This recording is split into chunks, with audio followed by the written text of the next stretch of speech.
I find myself wondering when we stopped being a country that knew how to say yes. A question from one of Canada's top banking execs in relation to the struggling energy sector, which he also says isn't without blame when it comes to the mess it finds itself in now.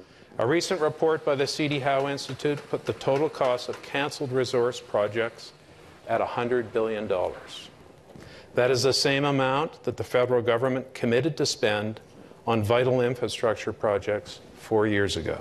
Even though the comments were made to a luncheon packed with Calgary's business leaders, his message was one for the entire country.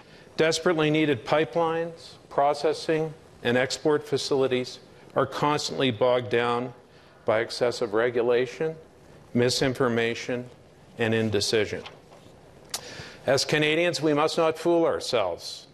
As investment dollars shift to other jurisdictions and countries, and Canadian competitiveness lags, we all pay a price.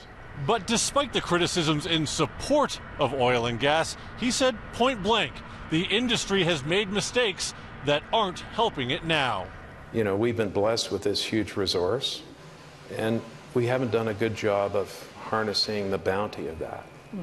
You know, we built hospitals, we did some things, but we didn't diversify our economy very well. We didn't make some of the appropriate we did a lot of things right. I'm not being overly negative. I'm just telling you the way it is. And for an industry which feels on the outs when times are bad, he said it could have been more inclusive when times were good. I think the industry could have done a better job in terms of dealing with some of the Indigenous tribes. You know, inclusion, bringing people in to the process definitely enhances your power of getting the right answer.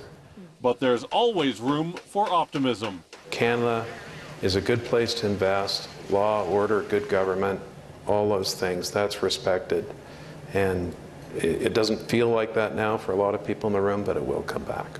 In Calgary, Jonathan Muma, City News.